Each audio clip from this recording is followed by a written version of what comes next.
Bismillahirrahmanirrahim. The topic of today's discussion is types of bioavailability or bioavailability types. Bioavailability gives estimate of relative fraction of administered drug entering systemic circulation. Bioavailability हमारे पास ये अंदाज़ा देता है कि हाँ अगर एक ड्रग को एडमिनिस्ट्रेट किया जाए through other routes than the IV routes, तो how much of this friction will enter into the blood. For example 100 milligram आपने एक ड्रग ली थ्रू ओरल रूट और उस 100 में से 50 ग्राम जो है मिलीग्राम जो है वो ब्लड में एंटर हो गई, तो आपको ये अंदाज़ा चला कि 50% of drug enter into the systemic circulation. तो this estimation is given by the bioavailability, that how much of the active drug enter into the blood or systemic circulation. तो बायोअवेलेबिलिटी को हम असेस करते हैं, उसको हम डिटरमाइन करते हैं AUC से, एरिया अंडर करो से. चूँकि हम ब्लड के सैंपल को लेते हैं और उससे एरिया अंडर करो हम फाइंड करते हैं और उसमें कंसंट्रेशन ऑफ ड्रग हमारे साथ भी होता है, तो AUC से हम फाइंड करते हैं बायोअवेलेबिलिटी को. Because it means such amount of drug reaches the blood unchanged. From AUC means area under curve means that such much amount of drug is entering into the blood. The concentration versus time profile of a drug shows pharmacokinetics parameter. So as on the basis of area under curve we divide the bioavailability into two types.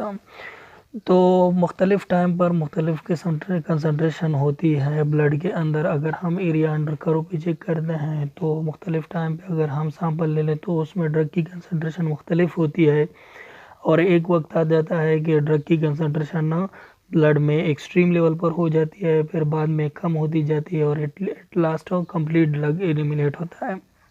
तो ये पूरा का पूरा हमारे साथ pharmacokinetic parameters हमारे पास ये area under करो देता है. तो इसी बेस पे कि कितना ड्रग अंटर हो रहा है कितना ड्रग बाहर जा रहा है, इस बेस पे हम फाइंड करते हैं कि बायोअवेलेबिलिटी के टू टाइप्स है.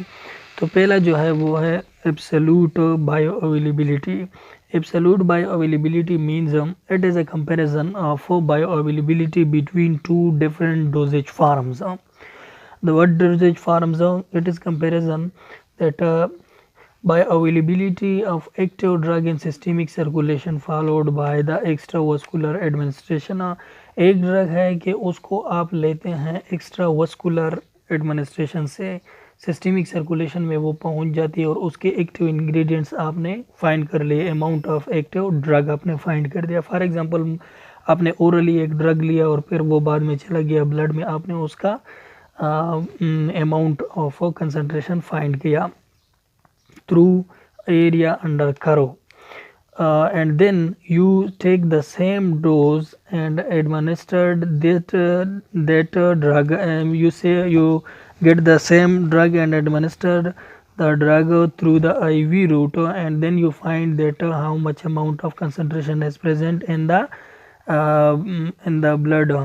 तो आपने ये दोनों लिए, ज़रूरी बात है कि आईवी का जो है वो किसी रेजिस्टेंस से पास नहीं होता और इसका कंसंट्रेशन ज़्यादा होगा, और ये जो ओरल रूट है उस वो मुख्तलिफ़ किस्म के एनवायरनमेंट को फेस करेगा, एंजाइम को फेस करेगा और एसिडिक एनवायरनमेंट को फेस करेगा और a lot of barriers it will face. So the concentration of drug taken through the oral route must be decreased than the concentration of drug taken through IV route. For example diclofenac sodium एक drug है जो कि tablets में available है and injection में भी available है.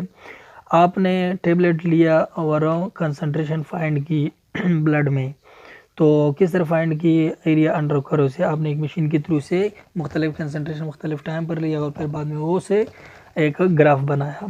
तो दूसरा आपने लिया इंजेक्शन, एक दूसरा लिया इंजेक्शन और इंजेक्शन को ब्लड में फिर फाइंड किया, आपने पता चल लगाया एरिया अंडर करो से कि 100% totally observed, the drug is totally observed. तो नाउ इन दोनों के दरमियान जो आपने फ़र्क किया कि इसकी नस्बत ये कम जाता है, कितनी गुना कम जाता है ओरली रूट के थ्रू, तो इसको हम कहते हैं absolute bio availability. Extravascular route में कौन कौन से हैं? फॉर एग्जांपल इनहेल्ड है, इनहेलेशंस हैं जो कि नाक से लिया जाए तो ये भी एक्स्ट्रावास्कुलर रूट है। IM इंट्रामस्कुलर से लिया जाए ये भी एक्स्ट्रावास्कुलर रूट है। ओरल से लिया जाए, रेक्टल से लिया जाए, सबलिंगुअल बीनीथ द टंग ये इससे लिया जाए, सबक्यूटेनस स्किन में लिया जाए, टॉपिकल स्किन के ऊपर से लिया जाए, तो ये सारे एक्स्ट्रावास्कुलर रूट्स हैं। और इसके ड्रग अवेलेबिलिटी को आप कंपेयर करते हैं IV रूट के साथ जो कि 100% है। अगर ये 100% है तो इसका मतलब है कि 100% से आगे तो जा नहीं सकता। तो जो एक्स्ट्रावास्कुलर रूट है वो एक फ्रैक्शन होगी इन 100% की। तो कितना फ्रैक्शन ऑफ ब्लड कंपैरिजन हम करते हैं कि ये कितना अप्रोच कर जाता है मैक्सिमम बायो अवेलेबिलिटी की तरफ। जितना ज़्यादा होगा ये फ्रैक्शन उतना हम कहेंगे कि ये गुड अवेलेबल है, और जितना कम होगा ये कहेंगे ये लेस अवेलेबल है। तो इसके लिए फार्मूला हम लिखते हैं कि for oral formulation the absolute bio availability is equal to area under curve of oral. ये बायो अवेलेबिलिटी की कंपैरिजन है। हम देखते हैं फॉर एग्जांपल ये F fraction of absorption through oral route, हम देखते हैं area under curve of drug administered oral route through the dose entering into the oral route multiplied by the dose entering into the through IV route divided by dose area under curve through IV route। तो ये formula हम किस तरह निकालते हैं? हमने चूंकि पढ़ा है it is a comparison between the two bioavailability. तो bio availability of oral divide by bio availability of IV। तो ये हमने फाइंड किया बायो अवेलेबिलिटी का फार्मूला क्या है? Area under curve divide by the dose administered. तो oral के लिए हम लिखते हैं area under curve for P drug oral and dose administered for drug oral divided by bio availability of IV के लिए हम मेरे bio availability is equal to area under curve divided by dose through IV। तो ये हमारे पास एक formula बनता है मैथ्स में, हम कहते हैं A/B/C/D। This is equal to A divide by B multiplied by D/C। तो ये जो नीचे वाला है इसको उल्टा करके देते हैं, तो ये हमारे पास एक फार्मूला आता है जब 4 डिनोमिनेटर्स 4 आपके पास डिवीजन हो। तो ये हम इस तरह A multiplied by D divide by B multiplied by C ये आता है। तो ये A है, ये B है, ये C है, ये D है। तो ये आपस में रहेंगे A divide by B multiplied by D divide by C multiplied by D। तो ये है, तो ये ऊपर आ जाएगा divide by C A union A area under curve multiplied by C। तो एक फार्मूला से हमारे पास आता है क्या? इससे हम फाइंड करते हैं area under curve that is absolute bio availability, और इसकी रेंज हमारे पास 0 से 1 तक होगी अगर हम इसको डिजिट्स में ले लें। क्योंकि ये जो वैल्यू है ये कभी इंक्रीज़ नहीं करेगी इससे, अगर इंक्रीज़ कर जाए तो ये गलत होगा। ये इस डिनोमिनेटर के इक्वल हो सकती है या इससे लेस हो सकती है। अगर इक्वल हो गई तो इसकी वैल्यू हमारे पास 1 के बराबर हो गई कि जितना ड्रग आपने लिया IV के थ्रू उसकी बाई अवेलेबिलिटी, और जितना ड्रग आपने लिया ओरल रूट उसकी बाई अवेलेबिलिटी एक्सट्रीम लेवल पर अगर देखें, अगर कोई भी बैरियर ओरल रूट में नहीं है तो वो उतना बायो अवेलेबल होगा जितना IV के थ्रू से अवेलेबल है। लेकिन ऐसा होता नहीं है। अगर आपने एक्सट्रीम लेवल पर अपने बायो अवेलेबिलिटी के फार्मूलेशन को बनाया तो वो एक्सट्रीम लेवल IV के ड्रग के बराबर होगी, उससे ज़्यादा हो नहीं सकती, क्योंकि वहाँ पर कंप्लीट ड्रग एब्जॉर्प्शन होता है। कंप्लीट ड्रग से तो आगे जा नहीं सकता उसके। तो इसका यहाँ हम देखते हैं मल्टीप्लाई बाई DIV। इससे हम ये मल्टीप्लिकेशन क्यों करते हैं? इससे हम ये मल्टीप्लिकेशन इसलिए करते हैं और इसकी डिवीजन इसलिए करते हैं ड्रग एडमिनिस्टर्ड ताकि ड्रग, अगर आपने ज़्यादा ड्रग लिया तो ज़रूरी बात है उसका ग्रेटर फ्रैक्शन अंतर होगा ब्लड में, अगर आपने कम ड्रग लिया तो उसका कम फ्रैक्शन अंदर जाएगा। तो इसलिए हम ये ड्रग एडमिनिस्टर भी लिखते हैं। इसकी मिनिमम रेंज जो है वो 0 है। अगर कोई भी ड्रग आपके पास नहीं जाती through oral root enter into the अगर कोई भी ड्रग आपके पास नहीं जाती through oral root into the systemic circulation, तो हम यहाँ पर D for drug dose administration इसकी फॉर एग्जांपल 100 मिलीग्राम वैल्यू है, लेकिन कोई भी ड्रग अंडर नहीं होती एंटर इनटू द ब्लड, तो यहाँ पर हमारे पास 0 आएगा। 0 multiplied by this is equal to 0, 0 divide by anything this must be equal to 0।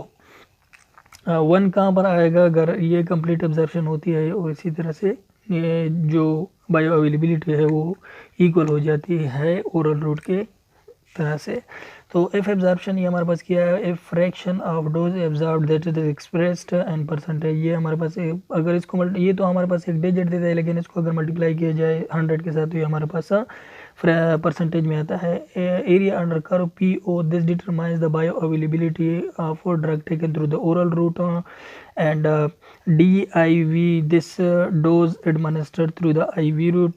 DPO, this is the dose administered through the oral route. Area under curve for IV is the availability of drug through the intravenous route. Result is only in the digit, and if we find 2%, then we should multiply this by 100. Relative bioavailability. Relative bioavailability is also comparison. It is a comparison between the same drug which is made with different formulation, and the drug and the both drug should be taken with the oral route or extravascular route. This is comparison. For example, आप देखते हैं कि दो drug हैं, उसकी formulation में difference है, for example उसके एक्सिपिएंट्स में डिफरेंस है। एक ड्रग आपने लिया तो उसकी बायो अवेलेबिलिटी एक तरह से है, और दूसरा फार्मूलेशन आपने लिया तो उसकी बायो अवेलेबिलिटी आपने दूसरी फाइंड की। तो जितना ज़्यादा आपकी बायो अवेलेबिलिटी आप उसको चॉइस करेंगे। Comparison of same drug and two different formulations, दो डिफरेंट फार्मूलेशन में आपने सेम ड्रग को लिया, same drug for example diclofenac sodium या कोई और है, उसमें आपने एक्सिपिएंट्स बदल दिए, एक में एक्सिपिएंट्स फॉर एग्जांपल एक है, दूसरे में एक्सिपिएंट्स दूसरे हैं, तो एक्सिपिएंट्स की वजह से आप उसको मज़ीद डिजेल्यूट करते हैं, मज़ीद उसको बायो अवेलेबल करते हैं। तो जो एक्सिपिएंट्स आपके साथ मैक्सिमम बायो अवेलेबिलिटी प्रोवाइड करेंगे तो वो आपके पास वांटेड ऑप्शन होगा। फॉर एग्जांपल इसमें हम देखते हैं कि दो फार्मूलेशन है, ए है उसको हम रेफरेंस लेते हैं, बी है उसको हम लेते हैं फार्मूलेशन। ये रेफरेंस हम लेते हैं कि फॉर एग्जांपल एक ड्रग है उसकी bio availability for example bio availability 50% है। आप दूसरा चेक करते हैं कि उसके साथ मुख्तलिफ एक्सिपिएंट्स मिलाते हैं और उसको भी ओरल रूट से लेते हैं, इसको भी ओरल रूट से फॉर एग्जांपल लेते हैं, तो इसकी बायो अवेलेबिलिटी फॉर एग्जांपल इसके या तो इसकी बायो अवेलेबिलिटी अगर इसके साथ डिफरेंट एक्सिपिएंट्स मिले या तो इसकी बायो अवेलेबिलिटी 48% रहेगी या तो इसकी bio availability 52%। Let's say for example, तो आप अगर ये आई तो आप इस ड्रग को क्या करेंगे, इस ड्रग को नेगलेक्ट करेंगे कि ये फार्मूलेशन ठीक नहीं है, ये रेफरेंस ठीक है, बस इसको यूज़ किया जाए। अगर आपके एक्सिपिएंट्स आपको बायो अवेलेबिलिटी इंक्रीज़ करते हैं, फॉर एग्जांपल 50 के बजाय रेफरेंस के बजाय आपको 52 कर देते हैं, तो आप इसको चॉइस करेंगे कि इसको यूज़ किया जाए। और ये both taken through the oral root. ये हमारे पास डिटरमाइन करते हैं कि कौन सा drug most available and it is used in the development of drug. If relative, this is also equal to the same formula as previous, area under curve for A and divided by the dose administered through of A drug and area under curve of B and dose administered of B drug, तो multiplied by 100 हमारे पास relative bio availability. ये दो drugs के माबेन जो है वो bio availability बालिहाज दो drugs जो कि डिफरेंट फॉर्मुलेशन है उनके बाद इनके थ्रू से हम डिफरेंस क्रिएट करते हैं। और जो पिछला है बायो अवेलेबिलिटी एब्सोल्यूट, वो हम लेते हैं कि दो डिफरेंट रूट्स से अगर ड्रग लिया जाए तो कितना डिफरेंस आएगा। यहाँ पर हम लेते हैं अगर दो डिफरेंट फॉर्मुलेशन लिया जाए तो कितना बायो अवेलेबिलिटी में डिफरेंस है, जो ज़्यादा है वो गुड ऑप्शन होगा। Use and development of drug, ये ड्रग को डेवलप करने में हमारे पास इस्तेमाल होता है, कौन सा ड्रग यूज़ होगा ये डिपेंड करते हैं एफ रिलेटिव पर। Different excipients added to achieve more bio availability, different excipients more bio available होने के लिए हम देते हैं। Use for food drug interaction, ये आपके पास भी पता चलता है कि एक फार्मूलेशन है उसके फूड इंटरेक्शन है, फूड ड्रग इंटरेक्शन है, तो आपको सीधे इसको देखते हैं कि उसमें बायो अवेलेबिलिटी की डिक्रीज आएगी, क्योंकि वो फूड के साथ इंटरेक्ट कर जाता है और वो ब्लड में जाने से रोक देता है। तो डिफरेंट फार्मूलेशन आप बनाते हैं और जो इंटरेक्शन कम करेगा आपकी वांटेड ऑप्शन वही होगी। FDA choose that drug which is more bioavailable, in this case with no drug interaction, no drug, FDA वही ड्रग चॉइस करेगी to be marketed in the whose drug interaction is less and whose drug food interaction is less and whose bioavailability is greater। दूसरा example हम देते हैं, for example एंटेरिकोटेशन है, एक drug है उसकी फार्मूलेशन में एंटेरिकोटेशन नहीं है और दूसरा ड्रग है उसमें इससे ऊपर से एक कोटेशन है मौजूद है। तो एक इसकी बायो अवेलेबिलिटी हम अभी फाइंड करेंगे, जो ज़्यादा बायो अवेलेबल होगा वो हम यूज़ करेंगे। फॉर एग्जांपल ये ड्रग जो है ये इसकी नेचर जो है ये वीक बेस है। अब अगर इसके ऊपर से कोटेशन नहीं है तो ये drug destroy in the stomach. तो चूंकि ड्रग की एनवायरनमेंट में HCl है, एसिडिटी है, तो acid with base react with each other in the drug nature is change ना, तो ये ड्रग तो नहीं रही, तो इसकी बायोअवेलेबिलिटी नहीं होगी। यहाँ पर ड्रग बी लेते हैं, फॉर एग्जांपल इसकी एंटरिक कोटेशन हुई है, बी जो है वो उसका एंटरिक कोटेशन इस तरह से हुई है कि वो स्टमक एनवायरनमेंट को रेजिस्ट करता है और वो आगे जाता है इंटेस्टाइन में और इंटेस्टाइन से फिर एब्जॉर्ब होता है, बायो अवेलेबल है। तो this drug formulation is more good than drug A, so we use the drug B formulation as compared to drug A formulation, and this is the whole about bioavailability types of